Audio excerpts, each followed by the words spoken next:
Assalamu alaikum dear students, I am Naveed Ahmed. I am here to teach you biology for grade 12. We were discussing chapter number 26 जिसमें हमने different ecosystems को discuss किया. Different इसमें हमने aquatic ecosystem, lithospheric ecosystem, desert ecosystem, tundra ecosystem यानी कि बहुत से ecosystem. Almost we have discussed the 5 major ecosystem in the Pakistan. And overall हमने यहाँ पे एक्वेटिक और लिथोस्फेरिक इकोसिस्टम यानी टर्स्ट्रियल इकोसिस्टम में किस तरह की चेंजेस आती हैं, कौन से फैक्टर्स इन्वॉल्व होते हैं. हमने ये भी देखा कि जो एक लेक इकोसिस्टम है उसके अंदर किस तरह से डिफरेंट जोन्स मौजूद होते हैं. इन तमाम को डिस्कस करने के बाद इस चैप्टर की एक्सरसाइज की बारी आती है. तो अब हमने क्या करना है, एक्सरसाइज को प्रॉपर तरीके से सॉल्व करना है. तो इसको डिस्कस करने के लिए चलते हैं स्क्रीन की तरफ. Students, we are going to discuss the exercise of chapter number 26. अब इसमें क्वेश्चन नंबर 1 है fill in the blanks.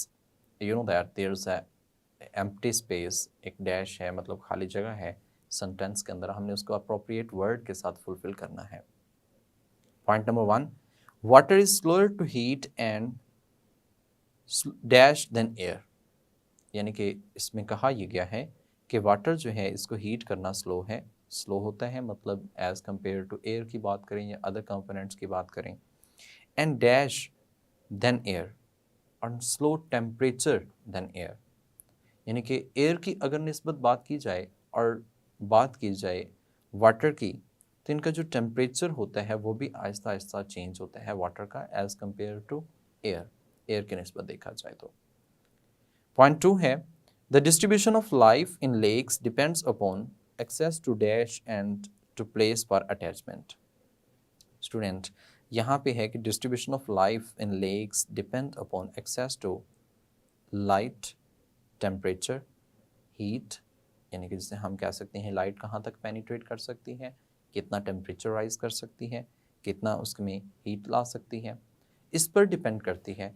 And to place for attachment, और फिर अटैचमेंट के लिए वो प्लेस है या नहीं है उस पर भी डिपेंड करती है. क्वेश्चन 3 है ecosystem on land is also known as terrestrial ecosystem. ज़मीन पर जो मौजूद होता है उसे हम टर्स्ट्रियल इकोसिस्टम भी कह सकते हैं, लिथोस्फेरिक इकोसिस्टम भी कह सकते हैं. पॉइंट नंबर 4 है ecosystem in water is also known as aquatic ecosystem, या फिर हमसे हाइड्रोस्फेरिक इकोसिस्टम के नाम से भी मेंशन करते हैं. क्वेश्चन नंबर 2 है encircle the correct answer from the multiple choice. Multiple choice questions में से आपने करेक्ट आंसर जो है उसको सिलेक्ट करना है. पॉइंट नंबर 1 डिस्कस कर रहा हूँ. द सॉइल और terrestrial ecosystem have some adaptations for animals and plants. Options में है स्पोर्टिंग टिश्यूज, बीटा में है रिटेंशन ऑफ फूड, चार्ली में है टेम्परेचर, डेल्टा में है न्यूट्रिएंट्स. स्टूडेंट्स, क्वेश्चन ये है कि सॉइल या फिर टर्स्ट्रियल इकोसिस्टम में अडेप्टेशंस हैं एनिमल्स और प्लांट्स के लिए, तो कौन सी अडेप्टेशंस हैं. तो स्टूडेंट्स यू नो दैट यहाँ पे स्पोर्टिंग टिश्यूज़ के मतलब हमने डिस्कस किया था कि ये स्पोर्टिंग टिश्यूज़ जो हैं वो एनिमल्स और प्लांट्स में डेवलप होते हैं जब ये एक्वेटिक इन्वायरमेंट से टर्स्ट्रियल इकोसिस्टम के अंदर आते हैं, क्योंकि against gravity they need force. इनको कुछ मतलब फोर्स ऑफ ग्रेविटी है उसके अगेंस्ट इनको कुछ सपोर्ट चाहिए, और ये स्पोर्टिंग टिश्यूज से इनको मिल सकती है. पॉइंट नंबर 2 है most plants fit only into a few ecosystem, which type of plant seems to fit into ecosystem of grassland.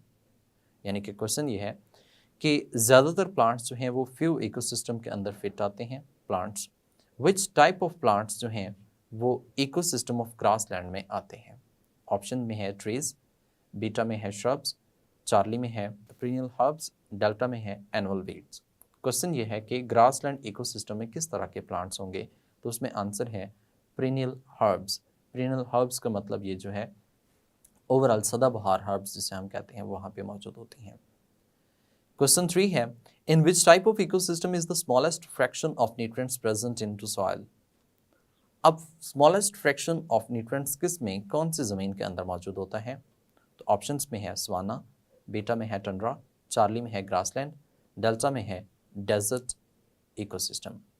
तो students small nutrients into soil जो है वो डेजर्ट इकोसिस्टम के अंदर मौजूद होते हैं, जबकि बाकियों में ऐसा नहीं है. क्वेश्चन नंबर 4 है What biomes has the richest soil with nutrients and can be converted into agriculture? यानी कि इनमें से कौन सा ऐसा बायोम है जिसमें रिचेस्ट सॉइल विद न्यूट्रिएंट्स हैं and can be converted into agriculture, और उसको हम फिर एग्रीकल्चर में कन्वर्ट कर सकते हैं? ऑप्शंस में है डिसीडुअस फॉरेस्ट, बीटा में है ट्रॉपिकल रेन फॉरेस्ट, चार्ली में है ग्रासलैंड, डेल्टा में है coniferous forest. Students, correct answer is deciduous forest. कि डिसीडुअस फॉरेस्ट जो होते हैं इनमें रिचेस्ट सॉइल विद न्यूट्रिएंट्स हैं and can be converted into agriculture, और फिर हम इसे एग्रीकल्चर के अंदर कन्वर्ट करते हैं। पॉइंट नंबर 5 है, which of the biome has been increased in area of the human activities? Human activities की वजह से कौन सा एरिया जो है वो बहुत ज़्यादा इंक्रीज किया है? Savanna, grassland, desert, coniferous. Students, correct answer है डेजर्ट। डेजर्ट इकोसिस्टम जो है ये ह्यूमन एक्टिविटीज़ की वजह से इंक्रीज कर रहा है, as you have discussed in Sahel condition South Africa में जो मौजूद है। अब उसमें अफ्रीका के अंदर वो साहिल जो है वो डेजर्ट अपने आप को एक्सपेंड कर रहा है, पॉपुलेशन बहुत ज़्यादा है, कैरिंग कैपेसिटी से इंक्रीज कर चुकी है, जिसकी वजह से इकोसिस्टम जो है वो अपने आप को स्प्रेड कर रहा है। क्वेश्चन नंबर 3 है students, that is short questions. अब शॉर्ट क्वेश्चंस को डिस्कस करते हैं। इसका मतलब यह है कि छोटी सी स्टेटमेंट्स दी हुई हैं, उन स्टेटमेंट्स का आपने प्रॉपरली आंसर करना है। Number 1, define productivity of an ecosystem. Students, कोई भी इकोसिस्टम है उसकी अगर हमने प्रोडक्टिविटी को फाइंड आउट करना है तो हम क्या करते हैं? कार्बन डाइऑक्साइड की कंजम्पशन जो कि फोटोसिंथेसिस में यूटिलाइज हो रही है, ऑक्सीजन की प्रोडक्शन इसको देखते हैं, या फिर इंक्रीज इन बायोमास, उस इकोसिस्टम में बायोमास कितना बढ़ रहा है, इंक्रीज हो रहा है। इन तीनों को कैलकुलेट करके हम किसी भी इकोसिस्टम की प्रोडक्टिविटी को फाइंड आउट कर सकते हैं। How we can write answer? In the production of biomass in a unit time, it is indicated by consumption of carbon dioxide and evolution of oxygen in the process of photosynthesis. The productivity of aquatic ecosystem is basically determined by the light and nutrients. It can be MCQs too कि productivity किस पर depend करती है, तो वो light और nutrients के ऊपर डिपेंड करती है।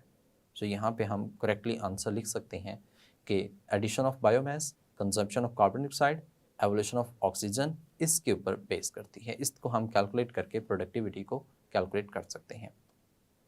क्वेश्चन नंबर 2 है, list 4 adaptations in plants and animals for terrestrial ecosystem. मतलब टर्स्ट्रियल इकोसिस्टम के अंदर 4 ऐसी कौन सी एडेप्टेशंस हैं जो उनके अंदर मौजूद होती हैं फॉर टू सर्वाइव इन टर्स्ट्रियल और लिथोस्फेरिक इकोसिस्टम।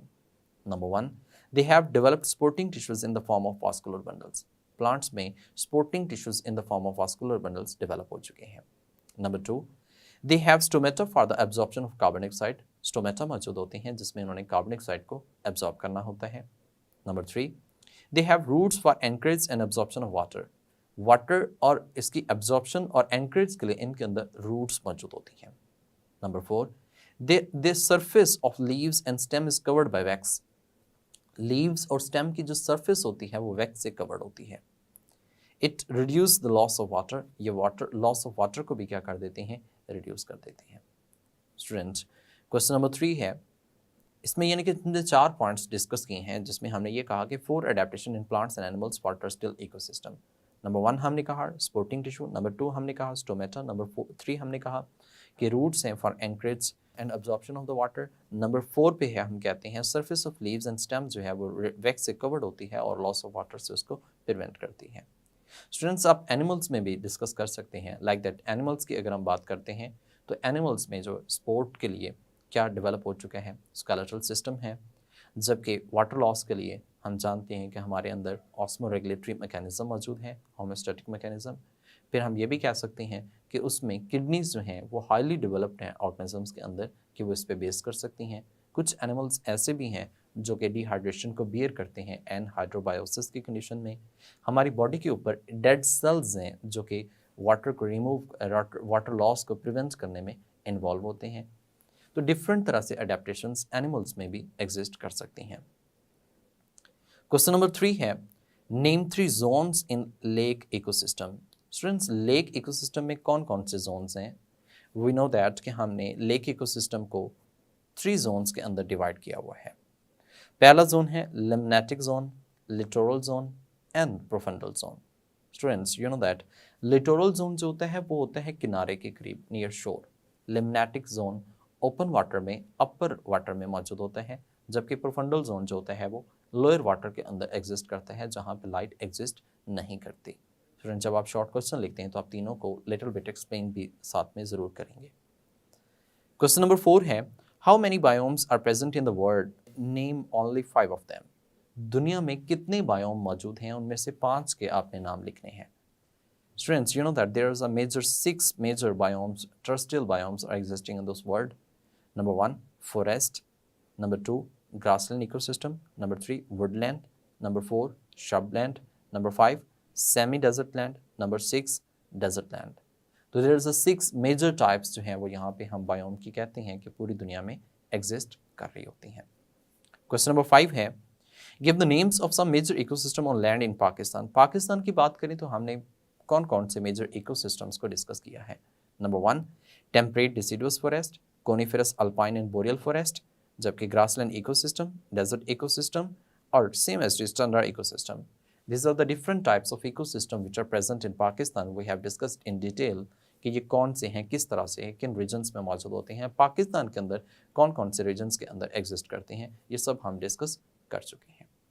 स्टूडेंट्स इस चैप्टर को आपने just only short questions MCQs के लिहाज से प्रिपेयर करना है। There is no any long question can be asked in this chapter, क्योंकि पेपर में ऐसा कोई लॉन्ग क्वेश्चन इस चैप्टर से रिलेटेड नहीं आता। जी स्टूडेंट्स, उम्मीद करता हूँ कि आप ये बात समझ चुके हैं कि इसमें तो बहुत से शॉर्ट क्वेश्चन आ सकते हैं। लाइक दैट जो हमने एक्सरसाइज में डिस्कस किए हैं ये तो बहुत ही अहमियत के हामिल हैं। एमसीक्यूज शॉर्ट क्वेश्चंस और इसमें जो हमने डिस्कस किए हैं फिल इन द ब्लैंक्स वो भी एक एमसीक्यू की फॉर्म में कन्वर्ट किए जा सकते हैं। तो स्टूडेंट इस चैप्टर में से सिर्फ शॉर्ट क्वेश्चन हैं और एमसीक्यू आने हैं। आपको मैं टिप बताता चला जाऊं, इस चैप्टर में से चंद एक सिलेक्टिव क्वेश्चंस कर लें, वही पेपर में आते हैं। लेकिन वैसे आपने अपने टू बी सेफ साइड आपने सारे करने हैं। इंपॉर्टेंट क्वेश्चंस के मुतालिक बताऊं तो सबसे पहला जो डिफरेंस क्वेश्चन में पूछा जाता है, difference between weather and climate, important question है। सेकंड इसमें क्वेश्चन है प्रोडक्टिविटी, यानी कि एक्वेटिक इकोसिस्टम में हमने कहा कि हम प्रोडक्टिविटी कैसे कैलकुलेट कर सकते हैं, इंपॉर्टेंट शॉर्ट क्वेश्चन है। नेक्स्ट है डिफरेंट जोन्स, अब ये जोन्स कैसे हैं, कौन से ऑर्गेनिज्म हैं, किस तरह से हैं, कैसी वहाँ तक लाइट पहुँचती है नहीं पहुँचती, ये जो हैं शॉर्ट क्वेश्चन में पूछा जा सकता है। एमसीक्यूज में पूछा जाता है कि लाइट कहाँ तक पेनिट्रेट कर सकती है एक्वेटिक इकोसिस्टम में, तो 600 feet. It is very very important MCQ. और सेम ये भी पूछा जाता है शॉर्ट क्वेश्चन में, फाइटोप्लैंक्टन्स क्या होते हैं, इंपॉर्टेंट शॉर्ट क्वेश्चन है। स्टूडेंट्स इससे नेक्स्ट हम बात करें तो टर्रेस्ट्रियल इकोसिस्टम की बात करते हैं, तो उसमें ये क्वेश्चन आता है कि टर्रेस्ट्रियल इकोसिस्टम लिथोस्फेरिक इकोसिस्टम होता क्या है, कौन कौन सी प्रॉपर्टीज़ इसमें काउंट होती हैं। इसके बाद जो है वो इसमें जो आ जाते हैं पाकिस्तान के डिफरेंट रीजन्स, एक टेबल बना हुआ है।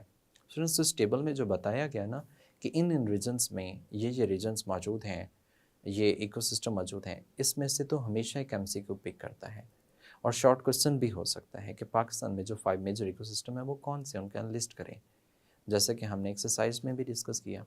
सेम नेक्स्ट जो हर एक इकोसिस्टम है उसमें जो रेनफॉल की वैल्यू है एमसीक्यू के लिहाज से बहुत इंपॉर्टेंट है। ह्यूमन इम्पैक्ट जो उस इकोसिस्टम पे पड़ता है ये भी एमसीक्यू के लिहाज से बहुत इंपॉर्टेंट है। स्टूडेंट्स जब हम बात करते हैं ग्रासलैंड इकोसिस्टम की तो उसमें वो जो प्रेरीज हैं, सवाना है, लेयरिंग करेक्टरिस्टिक है, इंपॉर्टेंट शॉर्ट क्वेश्चन है। थर और थल में डिफरेंस, इंपॉर्टेंट शॉर्ट क्वेश्चन। साहिल का जो एरिया है, important short question. Tundra ecosystem में किस तरह के एक्वेटिक एनिमल्स और प्लांट्स मौजूद हैं, ये भी इंपॉर्टेंट शॉर्ट क्वेश्चन हो सकता है। तो स्टूडेंट्स सर्टन शॉर्ट क्वेश्चन जो हैं वो इसमें बड़े हॉट पॉइंट हैं जो मैंने अभी आपको गिनवाए हैं।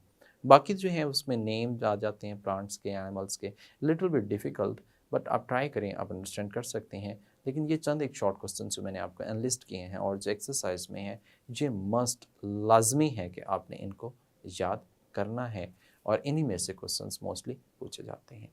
स्टूडेंट्स मिलते हैं नेक्स्ट चैप्टर में, तब तक के लिए मुझे इजाज़त दें, अपना ख्याल रखिएगा, अल्लाह हाफिज़।